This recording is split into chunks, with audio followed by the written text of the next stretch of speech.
Ongi etorri, oyentes de Herri Ratia de Radio Popular.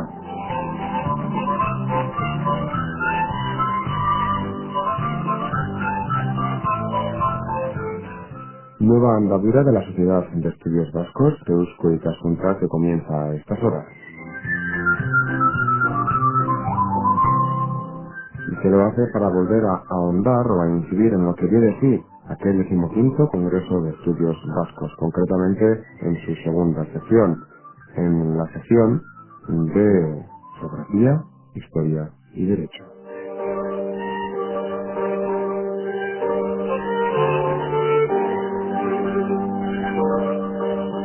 Bajo el epígrafe o el título de Euskal Herria en una nueva Europa se habló mucho sobre los orígenes forales de los territorios que nos rodean.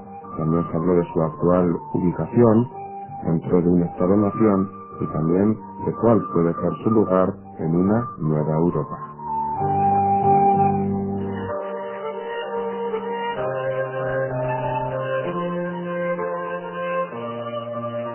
Y de todo ello les vamos a hablar aquí en los próximos minutos con dos responsables de esta sección. Por un lado, con el que llevaba la batuta, si se nos permite la expresión, con el responsable de esta segunda sección, con José Manuel Castel, a quien nos saludamos. Bienvenido, José Manuel, y gracias. Y también con otro de los ponentes, una persona que sabe mucho de lo que vamos a hablar, profesor, indargo, etcétera, que se podría decir, José Ramón Bengoechea, Ongi etorri para Eskerrik Asko.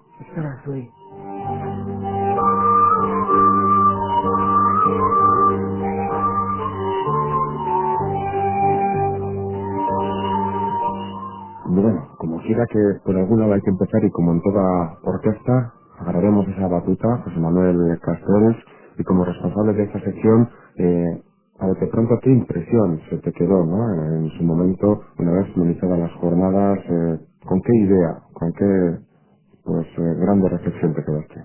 Yo creo que fue positivo. Se pretendía hacer una reflexión sobre el pasado y la influencia que ese pasado tenía en el presente de Vasconia y Euskal Herria, y empezar a discernar lo que puede ser el futuro a través de una serie de grandes temas. Completamente la realidad de la Unión Europea y la gran cuestión del momento actual, que es la globalización. Bueno, pienso que la respuesta del curso en sí fue ampliamente positiva. Hombre, también hubo que detectar determinadas fallas en cuanto a que una serie de personas muy acreditadas no pudieron venir por razones personales, pero salvo esa ausencia, que alguno incluso mandó la ponencia por escrito, que sobre la reflexión valió la pena. José Ramón Bengoechea, también comparto su opinión, ¿te quedaste con el mismo sabor de boca? Sí, yo también tengo la sensación de que era una reflexión muy necesaria. Pienso que la reflexión debe continuarse porque la implicación de Euskal Herria en Europa es un tema de mucha actualidad política, y quizá hayamos presenciado un déficit de tratamiento por parte de la comunidad académica, y posiblemente creo que sea una de las asignaturas pendientes por parte de esta comunidad académica, ¿no? Tratar de cómo articular exactamente Euskal Herria o Vasconia en toda su complejidad institucional dentro de Europa, ¿no? En ese sentido fue importante la celebración del Congreso, pero creo que debería ser un primer paso en un largo proceso de reflexión que en realidad no debe terminar nunca, ¿no? Ya que Euskal Herria debe concebirse como protagonista de la construcción europea, y por lo tanto se trata de un proceso dinámico que no tiene fin. Por tanto, debería ser desde el comienzo de una larga reflexión. Esperemos que así sea. Bueno, aquí el tiempo lo tenemos limitado, trataremos por lo tanto de charlar y de resumir sobre lo que se dijo y sobre lo que se pueda añadir, ¿no? Pero bueno, se habla de Vasconia en una nueva Europa, y todo ello basado en los orígenes forales, ¿no? Eso que se quiso intentar explicar de alguna manera, tal vez. Sí, el profesor Gregorio Monreal hizo la exposición básica sobre el pasado foral. Fue una ponencia muy clarividente. Destacó el dato de que cuando se van creando las grandes realidades nacionales del presente, que es el bajo medievo y sobre todo en el siglo XVI, Euskal Herria, Vasconia, que se reafirma como hecho cultural, vamos, ahí está la lengua y están las instituciones forales, sin embargo lo hace a lo que puede ser, como llama los Monreal, la individuación estatal. Hay un momento de impasse que puede ser el Gran Reino de Pamplona, en el que está inserta la realidad de Baskonia hasta el siglo XIII, pero al desgajarse ya en este siglo, el Reino de Pamplona tiene suficiente atracción para unificar el país. Y entonces asiste a esa situación de una realidad económica, política, institucional, histórica y cultural que, sin embargo, al revés de lo que posee el Gran Reino de Aragón, el Reino de Castilla y otros reinos de mayor dimensión territorial, pero no de mayor profundización cultural, y sin embargo Baskonia no accede a lo que puede ser la realidad estatal como en esos reinos. Lo explica el Consejo Real a través de lo que puede ser la pérdida de poder potencial de soberanía como realidad política, pero esta situación le permite sobrevivir como una realidad institucional y cultural hasta el momento en el que ya los Borbones en España, a través de Felipe V, producen la unificación del reino. Afortunadamente, como en las comunidades, digamos las provincias o los territorios históricos que se llaman hoy vascos apuestan por la monarquía borbónica frente a los días, que era mucho más reconocerá la realidad territorial de los reinos, los viejos reinos, y esto le permite sobrevivir a Baskonia como una realidad diferenciada del resto de España, casi como, vamos, con Navarra como y las provincias de lo que conforman la comunidad autónoma del País Vasco como únicas realidades diferenciadas en el reino de España. El tema dura hasta la Segunda Guerra Carlista, en la que Cánovas, de un golpazo y aprovechándose de la ocupación de lo que son los 4 territorios históricos por el Ejército del Norte, suprime toda la realidad foral y se pasa ya a la realidad concertista, que son los conciertos económicos que han durado hasta el presente año. Con un convenio económico de Navarra que viene a ser similar, aunque con un contenido diferenciado en relación a... Como la duración, ¿no? Sí. Sería ilimitada, Sí. y que probablemente más de uno estará pensando ahora, claro, en 10, ¿por qué no tendría que también, no para 20 años y se me ha acabado, sino también una duración ilimitada, ¿no? Sí. En relación al concierto económico vasco en este caso. Y ahí igual surge luego también la figura de Estado-Nación, sobre eso también se ha hablado bastante, ¿no? Estado-Nación, Nación-Estado, si realmente, como mencionaba usted, José Manuel, en la globalización puede ir en contra del localismo o de un nacionalismo bueno, pues que intenta defender un poco su ámbito territorial, sobre todo eso, ¿qué se puede decir? Nuestro profesor Luis Jauregui también es un autor muy reconocido a nivel de internacional, incluso del tema de la realidad de la globalización sobre los estados. Bueno, lo que se ha podido decir es que quien pasa por ser el mejor pensador crítico de la sociedad en el momento presente, un tal Manuel Castells, a no confundir con mi persona, pues es un segundo, pero Manuel Castells tiene una serie de libros sobre la globalización, concretamente una trilogía que se llama La Era de la Información, y una conclusión que saca el profesor Castells y que además se destacó en este congreso fue que la globalización económica y política pasa por la máxima potenciación de las redes institucionales infraestatales.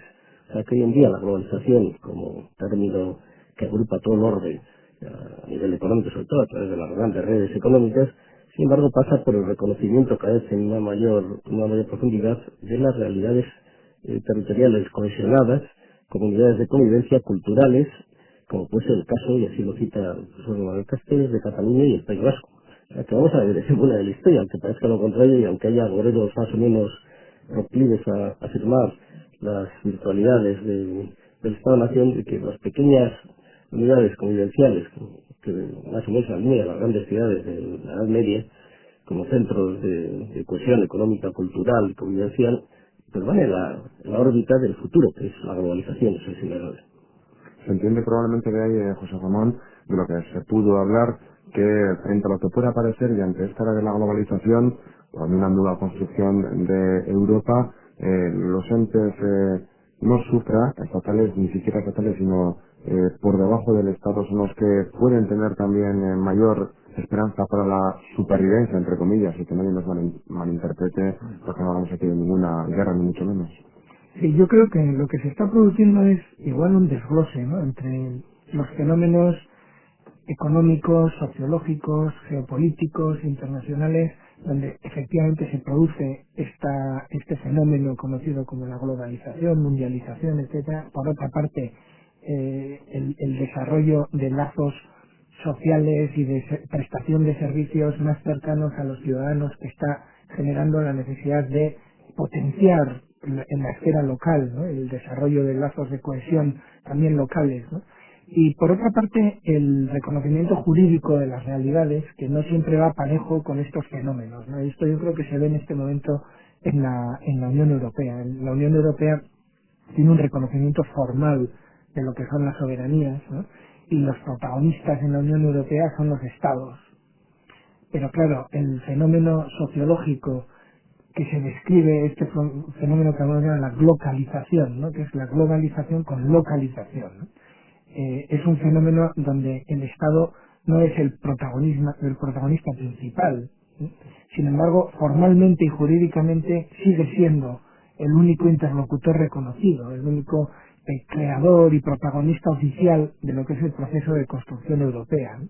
Entonces, la gran cuestión es ver si la única opción que puede haber para entes que sean infraestatales, donde se está más cerca de la ciudadanía y donde se están produciendo estos fenómenos locales, la única opción que puedan tener para realmente hacer ver su propio punto de vista y que pueda prevalecer o hacer oír sus ideas y sus opiniones, su visión de cómo debe organizarse la cosa pública. Si esto únicamente puede canalizarse a través del Estado, en cuyo caso la única opción es la creación de un Estado propio parejo al de los restantes Estados, o si por el contrario el proceso de evolución al final va a tender, va a haber una especie de encaje de las formas jurídicas reconocidas, las formas de soberanía reconocidas, con lo que está realmente aconteciendo desde un punto de vista más sociológico, geopolítico, que es los fenómenos de globalización y localización, en cuyo caso probablemente se atendiese a una fragmentación de la idea de soberanía, a una nueva manera de entender lo que es la soberanía, no como algo puramente residenciado en el Estado desde ese punto de vista formal, y en el seno de la Unión Europea que cupiesen formas nuevas de entender la participación y el reparto de soberanías y de competencias. Eso nos llevaría, yo creo, que a una figura nueva que todavía no conocemos, pero que posiblemente pues esté en la fragua, ¿verdad? Y que se esté diseñando, y que es en este sentido, yo creo, donde más interesaría la participación y la discusión por parte de los académicos, sobre todo de los juristas, que normalmente siempre están analizando las formas ya consolidadas, ¿verdad? En vez de analizar las formas consolidadas ya y consagradas, sería interesante que pudieran dedicarse un poquito más a hacer prognosis o a hacer posibles análisis pues más a futuro también, y yo creo dar más posibilidades de menú para ver cómo se podría ir articulando este posicionamiento de entes infraestatales en esta Unión Europea, ¿no? Yo creo que esta es una de las grandes cuestiones que surge de ahí, ¿no? Experimentar igual con distintos ingredientes, ¿no? Y hacer, como decías tú, y haciendo una pequeña metáfora, pues eso, un menú diferente, y no ceñirnos al menú que está, y en base a ese menú, pues siempre actuar cuando los límites son los que son, y luego más que sí, ¿no? O más de sí. De todas maneras, bueno, el problema radica en que en el caso de Europa también son los propios Estados-nación quienes han creado este nuevo ente, ¿no? El de la Unión Europea. Entonces es normal que sean los únicos reconocidos, y máximo cuando son los únicos también jurídicamente pues viables, ¿no? Sí, el tema es que efectivamente es así, porque los Estados nacionales son los protagonistas de la construcción europea, pero ante esa realidad uno no puede quedar absolutamente sentado en el asiento. Hay otras realidades que emergen cada vez con más fuerza, porque en la Segunda Guerra Mundial se lanza el tema del regionalismo, el principio económico y después ya político, y en el momento presente pues asiste, digamos, a partir de los años 90, no ya un relanzamiento del tema regional, sino una consolidación de modalidades. Por ejemplo, pues en Bélgica, lo que eran las dos grandes comunidades se han convertido en protagonistas del Estado a través de una fórmula federal, algo insospechado cuando se pensaba que podía desaparecer el Estado belga. Y bueno, y todo eso pues ha supuesto, por ejemplo, la devolución de poderes a Escocia y Gales por parte del Reino Unido. Existe un planteamiento de tipo de reconocimiento regional en Portugal, desconocida su historia a través de las islas de Azores y Madeira. La realidad española es clara también de que la Constitución del 78, que alumbra los estados autonomías, hoy en día no hay marcha atrás en ese reconocimiento de las realidades territoriales. Lo que no hay es un reconocimiento específico del hecho diferencial dentro del estado autonómico, pero bueno, ya la realidad territorial. Bueno, todo eso va madurando y se va consolidando, y de alguna manera va perdiendo peso el Estado-nación, pero sigue siendo protagonista de la sociedad europea. Yo también en este sentido querría apuntar que sería interesante analizar las concepciones distintas sobre el Estado que existen dentro de la Unión Europea, ¿no? Pero incluso las concepciones sobre el Estado supuestamente descentralizado, ¿no? Una de los temas o de las ideas que se perfilaron en la sección relativa a Euskal Herria en Europa y la articulación en la Unión Europea fue precisamente el intentar detectar concepciones más monocéntricas o más policéntricas de lo que es el Estado, ¿no? José Manuel ha mencionado el caso de Bélgica, que creo que es interesante, pero Alemania también, ¿no? La Alemania federal se concibe a sí misma como una federación de Länder, ¿no? Es interesante ver cómo se distingue realmente en concepción, por ejemplo, elementos como hasta hace poco la ausencia de una noción clara de capitalidad de lo que es la propia Alemania, ¿no? Ya que existían centros decisionales varios en distintas zonas, ¿no? En distintas ciudades, ¿no? No estaba todo concentrado en un único centro. Frankfurt era la capital financiera, Mannheim era la capital jurídica y Bonn era la capital administrativa, ¿no? Y esto, en cierto modo, sigue permaneciendo hasta tal punto que, por ejemplo, no existe una única televisión alemana. Es un dato interesante. Las televisiones son de los Länder y no existía una única televisión, sino que hay algunos programas comunes entre las televisiones, ¿no? Entonces, esto lleva a una concepción de la propia Alemania como un Estado que es realmente policéntrico. Yo creo que esto contrasta, a pesar de que formalmente tanto Alemania como España son estados descentralizados. Yo creo que en la ponencia se detectó con cierta claridad como en España todavía prevalece, por lo menos por la clase política dirigente, una concepción muy monocéntrica, ¿no? De lo que es el Estado. Entonces, esto lleva a pensar que únicamente el gobierno del Estado, el gobierno central, es quien puede representar de alguna forma al Estado como tal, que no sería la conjunción de los entes que conforman el Estado, sino que sería únicamente el gobierno central. Esto yo creo que lo estamos viendo en muchas actitudes por parte de los principales partidos políticos a nivel estatal, ¿no? Que es realmente la concepción que todavía no ha asimilado en lo más profundo el cambio de descentralización que supuso la Constitución, ¿no? Que no ha sido realmente asimilada. Formalmente, efectivamente, la Constitución descentraliza el actual Estado unitario, pero las actitudes siguen siendo realmente monocentristas, ¿no? Tanto es así que únicamente se concibe que sea el gobierno del Estado quien represente al Estado como tal y que no pueda ser un acuerdo entre los distintos elementos, en este caso comunidades autónomas que conforman el Estado, quienes puedan llevar la representación del mismo. El Estado no se concibe como gobierno central más gobiernos de las comunidades autónomas, sino que se concibe únicamente como gobierno central. Y estas actitudes se están observando. Claro, en el proceso de integración europea lo que ocurre es que el Estado y los gobiernos centrales han sufrido un fenómeno de erosión de sus competencias, ¿no? Entonces, algunas competencias se han transferido directamente a Europa, a la Unión Europea, y otras competencias han sido descentralizadas, lo cual ha producido por lo menos una sensación de vaciamiento de ciertas competencias por parte de algunos gobiernos centrales. El proceso ha sido intentar recuperar, como sea, estas competencias. Las competencias cedidas a Europa, en cierto modo, en algunos casos se han intentado recuperar con el discurso de la subsidiariedad, ¿no?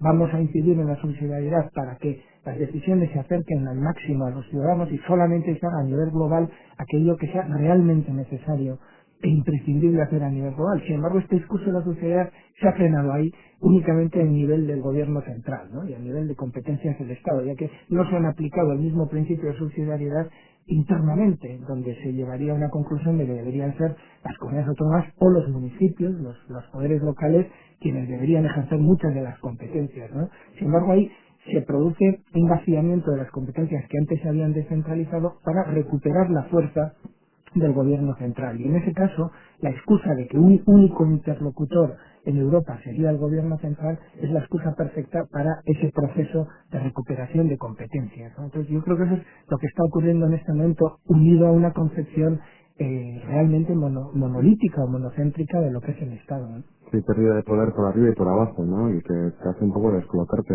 De todas maneras, en esta construcción, y tal y como está la situación actualmente, se dan situaciones tan absurdas, cabría decir, como que yo entro en disputa con la persona que, entre comillas, gobierna dentro del Estado de Nación en la que yo estoy representado, voy a instancias europeas a pedir ayuda y es esta persona con la que estoy en disputa yo dentro de ese Estado de Nación al que pertenezco la que me tiene que defender a mí en esa instancia europea. Es un tanto absurdo, ¿no?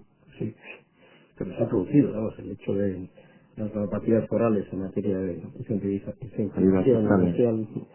Bueno, pues ha sucedido que el abogado del Estado recurre esas normas ante la Jurisdicción Contenciosa Administrativa, los jueces envían el asunto al Tribunal de Competencia Europeo y ahí el quien defiende a los normas forales es el abogado del Estado, pues su homónimo en el tribunal. Claro, naturalmente no hay otro remedio que defenderlo porque políticamente era insalvable el tema del concierto económico para el gobierno central en ese momento, pero es una paradoja y es una situación absurda, ¿no?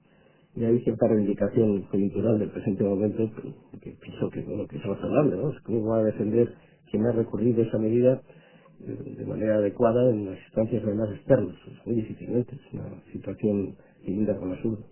Por cierto, José Ramón, comentabas tú que todavía existe desde el poder gobernante del Estado una idea un tanto pues muy centralista, por decirlo de alguna manera, ¿no? De cómo tiene que funcionar el Estado-Nación, en este caso España, teniendo en cuenta pues la Constitución y la descentralización que se supone que se tenía que haber producido, que para algunos se habrá producido o para otros no. Y en la dinámica política actual probablemente habrá intereses políticos de quien gobierna en un sitio, de quien gobierna en otro, pero dejando al margen un poco todos esos intereses políticos, ¿cómo se puede observar esta nueva andadura europea con España en la presidencia y con la situación que se ha generado en esta negociación del concierto económico? Tras 20 años de duración.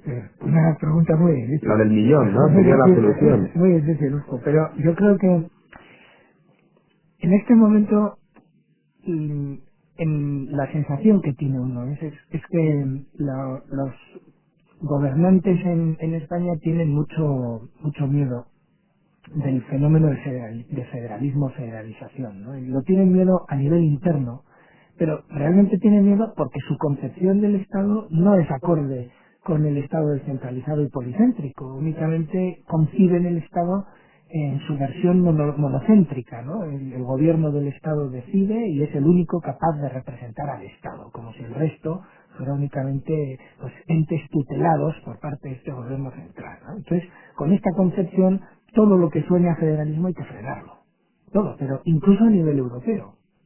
O sea, cuidado con hablar de federalismo a nivel europeo porque esto tiene un efecto contagioso y posiblemente se aplique también en las fronteras del Estado. Entonces, yo creo que frente a la presidencia belga, donde bueno pues hay una concepción mucho más policéntrica y más federalista de lo que es el Estado y por lo tanto un gran empeño en llevar adelante la gran discusión, ¿no?, sobre hacia dónde evoluciona Europa, que es lo que ha llevado a la cumbre de Laeken con la declaración, yo creo, muy esperanzadora en sentido federalista, ¿no?, de dirigentes tan poco sospechosos de estar cercanos al federalismo como Tony Blair o algunos de los escandinavos, por ejemplo, han podido estar de acuerdo en un documento de estas características. Entonces yo creo que se debe en gran parte a un impulso de la presidencia belga. Yo creo que no veremos nada en este sentido por parte de la presidencia española, que si son ciertas las informaciones que han aparecido en los medios, España se dedicó muy mucho de frenar toda referencia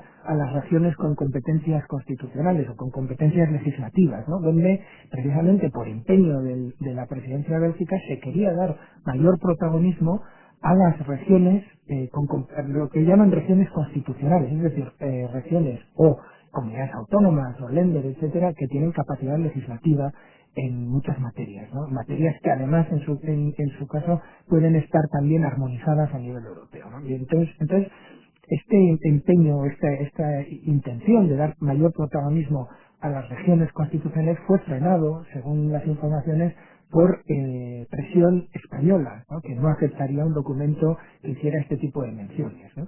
E incluso a la hora de nombrar a los representantes en la convención que va a discutir de la futura Constitución Europea, se preveía que hubiera una participación por lo menos más equilibrada de las regiones constitucionales, y esto también fue frenado por parte de la representación española. Por lo tanto, la presidencia española de la Unión Europea que tenemos en estos 6 meses creo que no será conocida en el futuro y en la historia por su gran ímpetu a la hora de movernos hacia esta dirección de construcción federal de Europa. Yo creo que porque el federalismo es realmente la bestia negra para quienes en este momento gobiernan en el Estado, ¿no?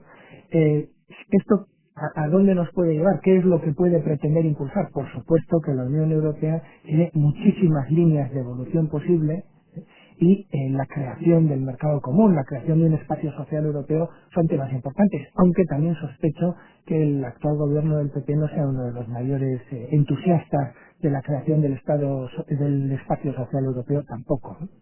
Sí, insistiendo en un punto que yo creo que es de interés, por su apego a la cita de lectura, que también nos puede ser interesante en este momento.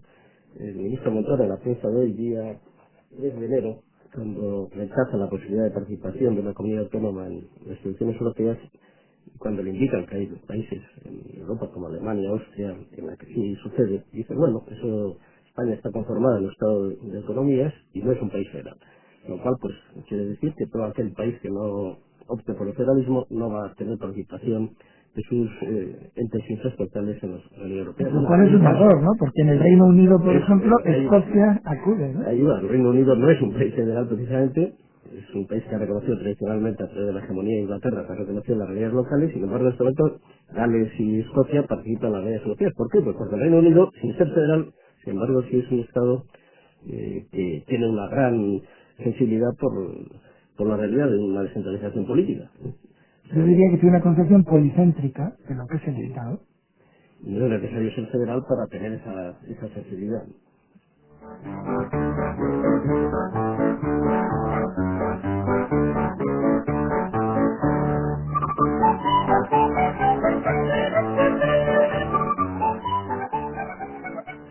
Pues seguimos, ¿no?, tratando de explicar, de analizar y de estudiar, ¿no?, lo que puede producirse a futuro, teniendo en cuenta, cogíamos como referencia esa presidencia europea y la Unión Europea, pues la redundancia, y también, ¿no?, lo que se produce con la negociación tras 20 años de cómo articular, con qué números para ti o para mí el concierto económico vasco. Pero por cierto, luego también aparecen figuras o entidades que probablemente como potencia económica o social o geopolítica también, no lo sé, sean una referencia inferior a pues realidades culturales y políticas o nacionalidades que puedan ser superior a ellas, pero que no tienen presencia como Estado. Moldavia o figuras como pues, Estonia, por ejemplo, me vienen a la cabeza, ¿no? Esa realidad se puede analizar en el seno de la Unión Europea. Bueno, formalmente quienes participan en la Unión Europea son los Estados. Por lo tanto, los artífices y quienes conforman los poderes, los centros de decisión de la Unión Europea son únicamente los Estados. Existen posibilidades de reconocer otras realidades administrativas, políticas, y en este momento la única posibilidad es realmente a través del Comité de las Regiones, donde están representados pues entes infraestatales, ¿no?, tanto regiones como poderes locales, ¿no? En este momento es, yo creo, la única vía de reconocimiento de lo que no es estrictamente Estado como tal. Que la evolución de la Unión Europea lleve a la posibilidad de tratar con otro tipo de entes, pues es posible, ¿no? Pero este es uno de los grandes debates que se plantean pues los nacionalismos de naciones sin Estado propio, ¿no? Es decir, si Europa va a evolucionar en una dirección donde quepa la participación de entes que no son estrictamente Estados, posiblemente haya más margen de opción sobre cuáles son las decisiones que se deben de tomar a futuro a la hora de articular la nación en algo que sea institucionalmente concreto, ¿no?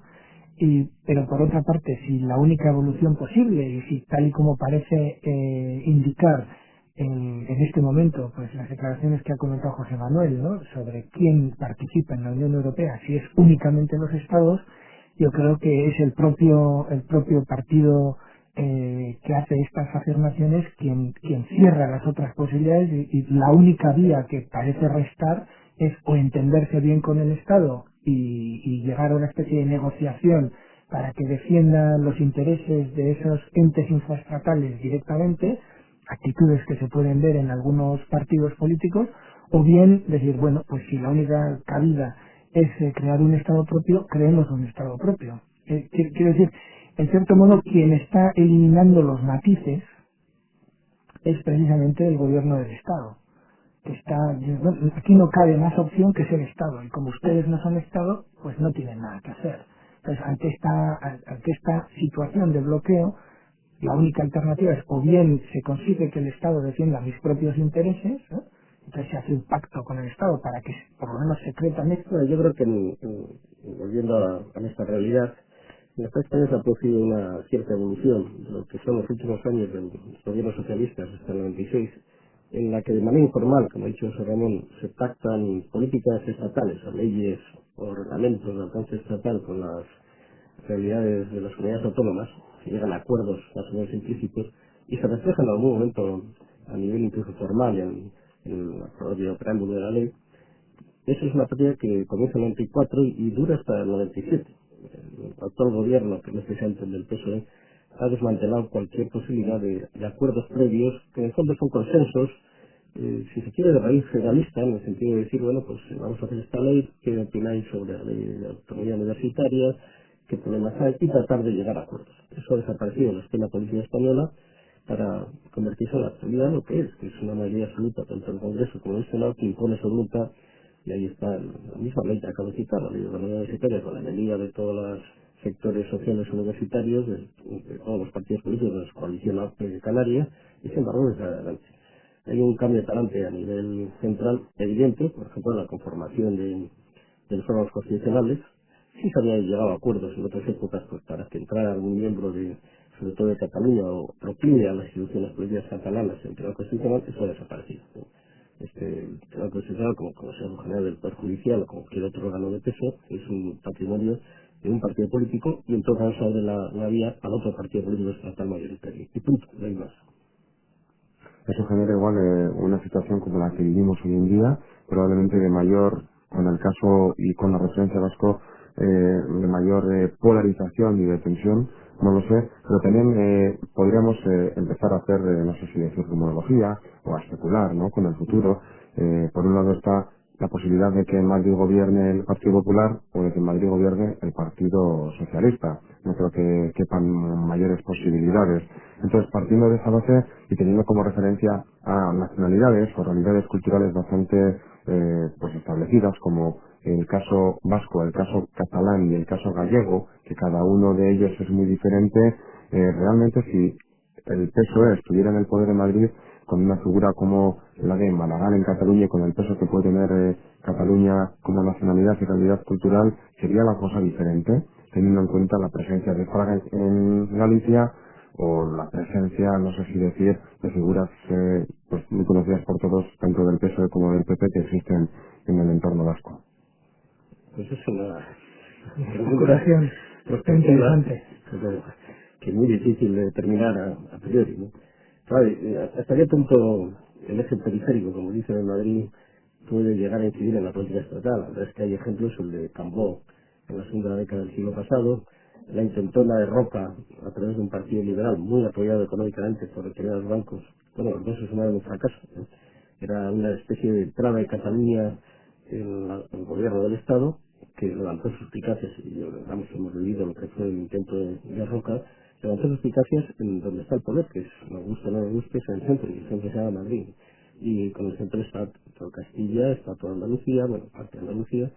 Naturalmente, la posibilidad de que piensen tesis periféricas es muy dudosa. O sea, ¿qué punto la Agencia Federal del PSOE va a apoyar el federalismo asimétrico de Maragall o de Donald Lastro, por decir otro caso conocido? Pues, yo pienso que de momento la verdad se verá cuál es el peso real de unos y de otros y triunfará la tesis que sea. Que me temo mucho que no sea el federalismo asimétrico. José Ramón. Sí, yo estoy de acuerdo. Bueno, en gran parte un problema también de mentalidades y de concepciones, ¿no? De cómo se concibe el Estado, ¿no? Yo pienso que en este momento está predominando una concepción muy monolítica y muy monocéntrica, ¿no? Entonces, el Estado es únicamente conformado por el gobierno central y el resto de comunidades autónomas y gobiernos y el fenómeno de la descentralización, pues es un fenómeno que, bueno, que ha llevado a la Constitución, pero que en cierto modo no se va a potenciar, ¿no? Porque se concibe probablemente como un riesgo de desmembración de lo que es el Estado, ¿no? Entonces, en ese sentido es muy difícil y el entrar en matices en estos momentos en que todo se simplifica tanto por parte del discurso político y por parte de quienes generan opinión pública a través de los medios de comunicación, pues se hace más difícil, ¿no? Entonces, yo creo que y parte de la esperanza, no debemos yo creo, cegarnos demasiado por la situación del discurso y el debate político en España en este momento, ¿no? Yo creo que debemos abrirnos mucho más, nosotros mismos adoptar una concepción mucho más europeísta, que yo creo que no la tenemos todavía. O sea, hablamos mucho de que queremos participar en Europa, pero desconocemos radicalmente qué tipo de realidades se producen en esta Europa. Los mismos medios de información no se interesan ni nos hacen interesarnos por cómo se organizan otras comunidades vecinas en esta Europa y cómo podemos nosotros convertirnos en protagonistas. Yo creo que no debemos obcecarnos demasiado por esa especie de empeño que existe en este momento en el Estado español y en la mayoría de sus dirigentes de recrear Estado. Yo creo que están yendo en cierto modo, en contra de la historia. O sea, están, aunque tengan todo el aparato mediático a su favor y quieran que predomine esta concepción tan monolítica y monocéntrica de lo que es el Estado, yo creo que tienen en contra la propia evolución de lo que es Europa. Y en este sentido, yo creo que nosotros deberíamos ser mucho más protagonistas. Es decir, realmente lanzarnos a estudiar y a analizar y a ver todas las posibilidades y a intentar ser protagonistas directos en esta construcción europea. Yo creo que esa es realmente la salida para Baskonia, para Euskal Herria. Es analizar de una manera clara cómo podemos articularnos de una manera eficaz en esta Europa, cómo podríamos desear que evolucionase, y yo creo también el demostrar que aquí podemos hacer muchas cosas, muchas políticas en el tema social, en el tema educativo, se pueden hacer muchas políticas en el tema económico que pueden ser punteras a nivel europeo, y tenemos que dejar de mirar tanto, yo creo, a lo que se hace en España para abrirnos mucho más a Europa, ¿no? Hablamos mucho, en el nivel del discurso está muy presente, pero en la realidad cotidiana no está tanto, ¿no? No tenemos constantemente este chip europeo metido, ¿no? Yo creo que es lo que nos falta. Probablemente sí tenemos esa referencia, ¿no?, de que somos conscientes de que está ahí la Unión Europea como ente, pero sí es cierto que se nos queda como un poco demasiado grande, ¿no?, demasiado lejano, etcétera. De todas maneras, ¿quién nos iba a decir a nosotros hace unos años que en el bolsillo íbamos a poder tener un euro? Claro, pero eso nos ha cogido casi de sorpresa, ¿no? Es decir, nosotros nos hemos encontrado con el euro en el bolsillo y no hemos estado meditando sobre lo que esto supone, cómo podemos adelantar este proceso, cómo podemos estar seguros de que cuál va a ser, de que sabemos cuál va a ser el siguiente paso. Es decir, nos pide un poco todo como una realidad impuesta. Ahí está, Europa es inevitable, por lo tanto habrá que ser europeos, ¿no? Es un poco la mentalidad. Entonces, yo creo que el gran papel de Eusko Ikaskuntza, sobre todo, ¿no?, como institución cultural del país, yo creo que es meditar sobre estos fenómenos e intentar realmente ir analizando qué es lo que se está produciendo, cómo puede ir evolucionando, cómo nos afecta a nosotros como pueblo, como cultura, ¿no? Y eso yo creo que es donde tenemos mayor labor, José Manuel. Sí, yo creo que volviendo al Congreso, hemos sido un poco. El gran reto inmediato en Europa va a ser la Constitución Europea, que fue una de las ponencias más lúcidas de este Congreso. Bueno, ¿cómo se va a conformar una Constitución que va a tener su Carta de Derechos Europeos, vamos, de Derechos Humanos, pero a nivel europeo, y va a articular lo que es la realidad política europea? Yo creo que hay, por lo menos, el ser absolutamente consciente de que ahí nos jugamos un futuro a través del reconocimiento de los entes infraestatales de algún modo y de una manera ya pues constitucionalizada, lo cual es mucho decir. Y esto, pues, no sé cuánto va a durar el proceso de conformación de la región europea, que viene ya desde los 74, vamos, a través de sucesivos proyectos. Pero yo pienso que Baskonia tiene que ser consciente de este dato y jugar un cierto papel, no decisorio naturalmente, pero sí pues de estar ahí, de estar ahí en lo que puede ser el constitucionalismo europeo del momento presente. Yo creo que eso es muy importante. En estos momentos se crea la convención, ¿no? Va a haber una convención a nivel europeo donde va a haber representantes de los parlamentos de los estados, de parlamentos nacionales, los llaman, una representación del Parlamento Europeo, una representación de los Estados miembros y también va a haber una representación del Comité de las Regiones, por ejemplo, ¿no? Seguramente no habrá un representante vasco en esta Convención Europea. Es muy posible que no lo haya, yo pienso que no lo habrá de hecho, ¿no? Pero eso no quiere decir que nosotros nos quedemos ahí de brazos cruzados a ver qué están discutiendo y qué se está decidiendo, ¿no? Yo creo que se va a caracterizar por un proceso de relativa transparencia, como fue la discusión que llevó a la Carta de Derechos Fundamentales, ¿no? Que se siguió el mismo esquema y la misma metodología de una convención, donde hay mucha participación, en Internet están disponibles casi todas las discusiones que llevan allí. Yo creo que lo que debíamos hacer desde el País Vasco era abrir un proceso paralelo que siguiera muy de cerca el trabajo de la convención y que realmente lo tratase y lo discutiese en nuestro entorno y que se incorporase en parte de los intereses de la agenda política y de la agenda cultural, de la agenda académica también, que es un tema crucial, ¿no? Los juristas no pueden quedarse esperando a ver qué ha decidido la convención y luego simplemente dedicarse a analizar y hacer un proceso, ¿no?, descriptivo de lo que fue, ¿no? Yo creo que en este momento los juristas, los historiadores, todos los científicos sociales deben realmente ponerse a discutir en paralelo y entonces tomar un protagonismo mayor a la hora de informar, de analizar, de aclarar las ideas, en fin, lo que debe hacer, yo creo, la comunidad científica y académica, ¿no? Y en ese sentido, yo lanzo la invitación a Euskal Ikaskuntza para que realmente intente llevar este proceso de discusión y de análisis de lo que va a ser la Convención Europea que va a llevar a la Constitución. Bueno, he lanzado ese pequeño guante. Por cierto, hoy como referencia en esa construcción de la Constitución Europea tenemos esa reunión, ese Congreso Intergubernamental del 2004, o ¿cuál es la referencia sobre la que tenemos que jugar? Sí, el calendario es un calendario de 2 años, donde se haya realizado el proceso de la convención y una cumbre, nuevamente cumbre de los líderes, de los jefes de Estado y de Gobierno de los distintos Estados miembros que conforman la Unión Europea, donde, por cierto, esta vez sí se ha participado a los estados, se ha invitado a los Estados candidatos a que participen activamente en la discusión, ¿no? Y entonces esto llevará a una cumbre europea, una conferencia intergubernamental que culminará en el 2004, donde posiblemente haya algo que en el germen se parezca a la Constitución Europea, ¿no?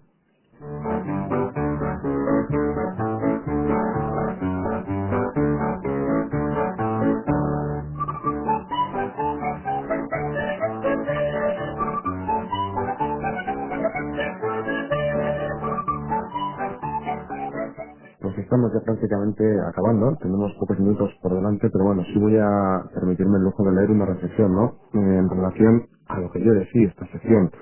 Nos decís, en relación a la Unión Europea, el sistema policéntrico debe ineludiblemente basarse así en la cooperación entre los núcleos de decisión que retunden en un mejor servicio a la ciudadanía, por aquello de la cercanía, imaginamos. Y en cuanto al principio de soberanía, debe establecerse y delimitarse un triple nivel: la Unión Europea, los Estados miembros y las entidades nacionalitarias. José Manuel Castells, es una reflexión, un resumen de lo que yo decía en boca china.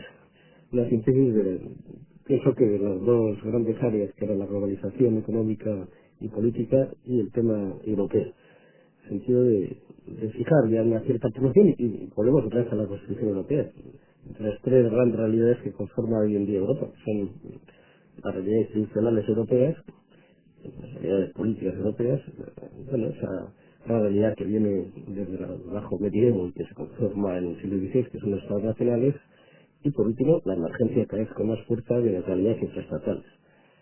Pienso que el peso tiene que estar repartido y la síntesis es lo que nos va a definir el futuro inmediato de estos 300 y pico millones de europeos.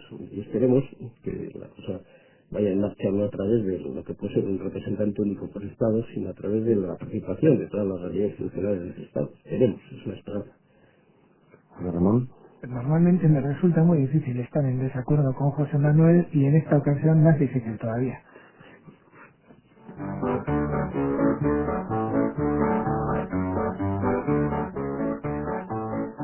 Bueno, pues ahora sí tenemos que ir terminando, tenemos que ir finalizando, pero antes de nada, evidentemente, vamos a agradecer la presencia de nuestros dos contertulios de hoy.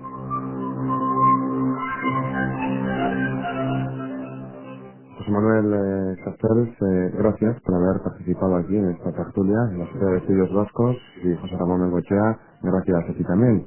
Muy esqueronito. Por cierto, ¿qué tal nos arreglamos con los euros? ¿Bien? Sí. Por ahora mal, pero bueno. Yo creo que la clave es no intentar traducir a pesetas. Bueno, pues seguiremos esa clave. Gracias a los dos.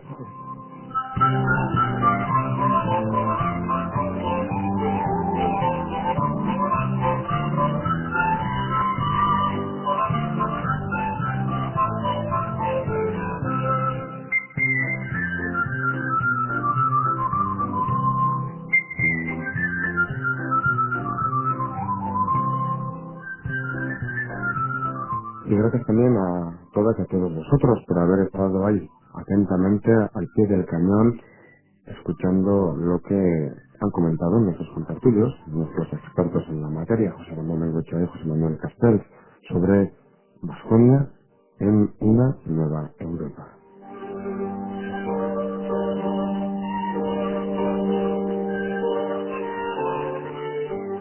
Consideramos que ha merecido la pena el escuchar a dos analistas, dos expertos en temas sociopolíticos, jurídicos, en definitiva, y poder conocer más de cerca la realidad vasca en el entorno europeo. Sin más, gracias en nombre de Herri Ratia, de la Sociedad de Estudios Vascos, y Cascunta, y también gracias en nombre propio, en nombre de Urko Odriozola. Eskerrik asko, eta horren arte.